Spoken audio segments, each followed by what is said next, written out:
Pasar saham sesi kedua ya, di mana sekali lagi kita akan review ya pergerakan indeks harga saham gabungan. Di sini kita bisa lihat begitu ya posisi laju IHSG yang ditutup di koreksi 0,37% di level 8.227,2 begitu. Ini final level untuk IHSG kita, di mana sekali lagi pergerakan IHSG memang cukup volatile ya, dan memang mengikuti perdagangan bursa secara global begitu, di mana Wall Street tadi merah, kemudian Asia Pasifik juga bergerak merah begitu, karena memang sentimen utamanya ini masih berkaitan dengan perkembangan terbaru dari Presiden Amerika Serikat Donald Trump yang mengumumkan tarif 100% untuk barang-barang impor dari China begitu ya. Ini langkah diambil sebagai respon atas China yang memperketat ekspor logam tanah jarang. Gontok-gontokan. Bener, ini gontok-gontokan kalau tadi Safrina bilang antar dua Gemini leaders ya. Yang memang suka apa ya, kadang-kadang tuh juga suka labil begitu. Sebenarnya Donald Trump tuh juga kan. Tapi kadang-kadang gini loh, kita juga mikir sebenarnya do they know what they're doing gitu. Tapi kayaknya iya, obviously. Karena kan yang terjadi setelah mereka mengeluarkan statement-statement seperti ini, pasar keuangan bergejolak. Dan bagi mereka yang memang bergerak di pasar keuangan, melihat pola ini mungkin saatnya untuk mengenserok, atau saatnya untuk buy out, atau saatnya untuk buy on weakness. Jadi memang sepertinya karena ini sudah bukan pengalaman pertama kali kita melihat sentimen yang menggegerkan dari Donald Trump, ada baiknya ya memang tidak langsung responsif gitu. Betul. Statement-statement. Apalagi juga setelah kita lihat begitu ada beberapa misalnya sentimen gebrakan dari Amerika Serikat, dari Donald Trump begitu. Tapi kita lihat juga sebenarnya market kita masih baik-baik saja begitu. Market kita juga masih menyentuh all time high saja begitu ya. Jadi balik lagi tadi seperti yang Safrina sampaikan begitu, gejolak di market ini sebetulnya justru itulah yang dimanfaatkan oleh para pelaku pasar ya, untuk tadi bisa mungkin berspekulatif, spekulasi, mengambil buy on weakness, ataupun juga bisa mengambil aksi profit taking begitu, tergantung dari pergerakan market sendiri. Dan karena dia apa-apa nge-tweet di Truth Sosial nanti naik, betul, lagi nanti turun, gitu-gitu kan. Dan itu sudah terjadi bahkan sebetulnya sejak 2019 ya, betul, dari periode pertama. Dan di satu sisi juga kalau kita lihat ya, tapi apa yang membuat market kita pada perdagangan hari ini tuh lebih dalam koreksinya ya, karena terjadi juga kan secara global. Tadi memang bukan karena statement dari Trump saja, tapi di satu sisi juga kita lihat sebetulnya shutdown ini masih terjadi di pemerintahan Amerika Serikat begitu, sehingga membuat data-data ekonomi ini jadi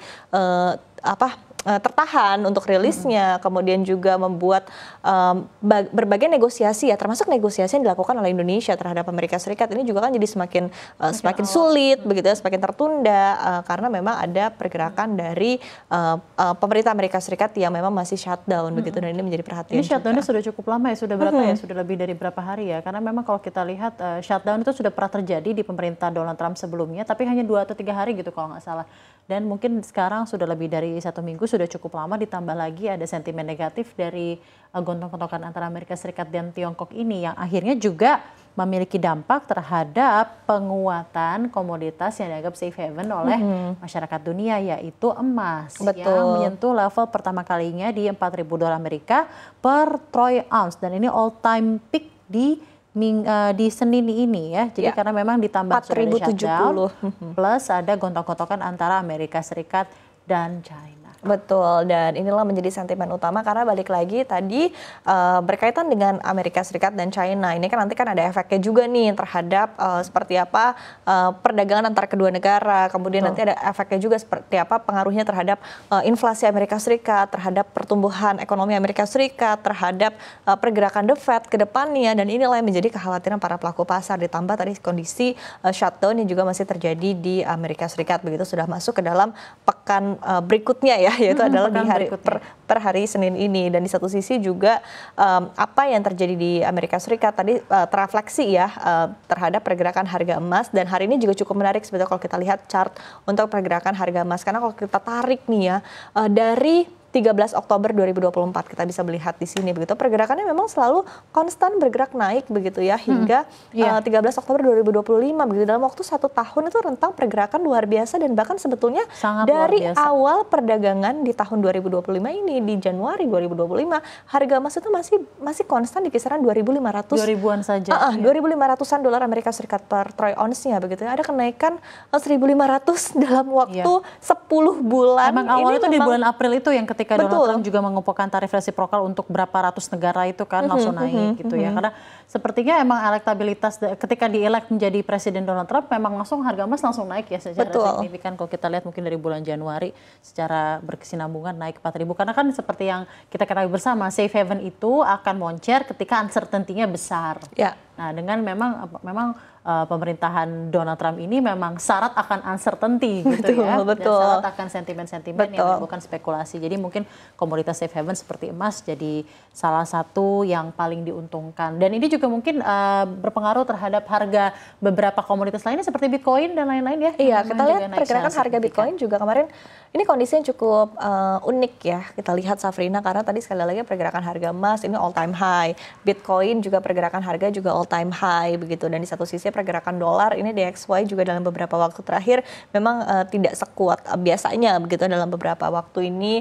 Dan kita bisa lihat juga begitu ya bahwa memang para pelaku pasar ini cenderung meninggalkan dolar ya dan lebih memilih aset-aset lain seperti emas dan bahkan Bitcoin pun yang sebetulnya bisa kita bilang kan sebetulnya aset yang cukup beresiko karena pergerakan volatilitas harganya luar biasa begitu. Tapi rupanya memang cenderung lebih dipilih oleh para pelaku pasar instead of dolar begitu dalam beberapa waktu terakhir. Dan ini juga menandakan bahwa memang para pelaku pasar ini enggan begitu untuk memegang dolar dalam beberapa waktu terakhir ini karena memang tadi sekali lagi volatilitas yang cukup terjadi. Dan saat ini juga para pelaku pasar juga tertuju kepada Chairman The Fed Jerome Powell karena balik lagi ekspektasi akan pemangkasan suku bunga hingga akhir tahun kan kemarin sempat diprediksi 2 hingga 3 kali lagi begitu ya hingga akhir tahun. Tapi pertanyaan nanti kira-kira akan seperti apa nih dalam bulan-bulan berikutnya begitu ya, apakah pemangkasan bunga masih akan terjadi atau tidak, apakah ekspektasinya nanti justru akan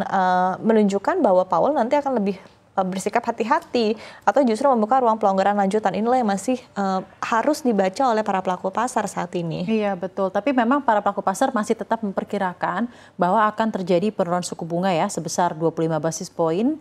Itu ke kisaran 40 sampai 4,25% dan ini juga sepertinya akan berpengaruh lagi terhadap harga emas tentunya dan harga komoditas lainnya. Dan kita tunggu di sini adalah Powell dalam beberapa waktu ke depan akan berbicara dengan topik economic outlook dan monetary policy di National Association for Business Economics di Philadelphia dan kita nantikan apakah di bulan ini benar-benar akan terjadi penurunan dari suku bunga dari The Federal Reserve. Dan di satu sisi mungkin secara update-nya kalau dari global secara geopolitik ada beberapa kesinambungan dari seluruh ketidakpastian ini akibat dari statementnya Trump juga mengenai konflik yang terjadi di Israel dan Palestina gitu ya, di mana Trump memang di minggu lalu itu kan sempat mengatakan ceasefire itu sudah dilakukan, gencatan senjata sudah dilakukan, warga-warga Palestina yang sedang mungkin sudah kembali lagi gitu ya ke rumahnya di Gaza. Perjanjian perdamaian tahap pertama gitu juga sudah dilakukan. Ya, tapi namun di satu sisi karena masih begitu uncertain, jadi memang lagi-lagi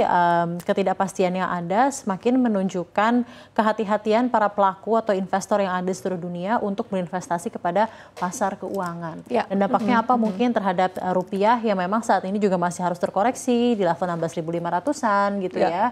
Lalu di satu sisi untuk pasar keuangan Indonesia hari ini juga harus terkoreksi dan mungkin trennya di bulan Oktober ini sampai ada kepastian mengenai shutdown, kepastian mengenai gontok-gontokan Amerika Serikat dan Tiongkok dan kepastian mengenai proses-proses yang akan dilakukan oleh Israel dan juga ally-nya serta Hamas mengenai pembebasan sandera dan gencatan senjata, pasar keuangan masih akan terus volatil atau mengalami koreksi yang moderat. Betul. Dan perhatian para pelaku pasar juga akan tertuju kepada Donald Trump karena Donald Trump sendiri juga dikabarkan akan menyapa langsung ya tawanan ataupun juga tahanan Israel yang dibebaskan begitu ya. Dan saat ini juga Donald Trump dikabarkan sudah tiba di Israel dan akan bertemu dengan tahanan begitu ya dan Benjamin Netanyahu. Betul di hari Senin rencananya ya, Senin waktu hari setempat ini hari ini berarti ya, karena memang nanti kita juga akan lihat seperti apa perkembangannya atau mungkin nanti akan ada perbincangan apa yang dilakukan oleh Donald Trump dengan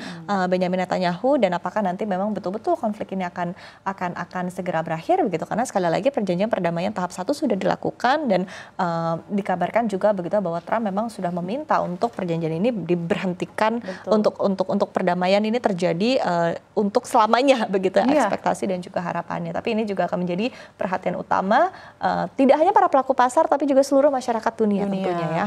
Baik, dan itu dia tadi ya sentimen Tapi sayang market sekali, utama kita. sayang sekali Donald Trump tetap tidak mendapatkan Nobel perdamaian. Walau sudah menginisiasi ceasefire. Kayak 3 hari sebelum ada pengumuman Nobel Peace Prize, dia mengumumkan ceasefire gitu. Ya, betul. Apakah itu langkah-langkah dari seorang Dan yang diumumkan juga sebetulnya tidak hanya Israel dan juga Hamas, tapi juga di kawasan Asia Tenggara ya, Thailand dengan Kamboja itu juga Donald Trump sendiri akan menandatangani akan hadir dalam penandatanganan perdamaian gitu. Tapi betul tadi seperti yang disampaikan oleh Safrina. Baik, itu dia tadi untuk market fokus kita hari ini. Terima kasih pemirsa. Sekali lagi disclaimer on, dan kita akan terus pantau seperti apa perkembangan dan juga sentimen dari market domestik dan juga global.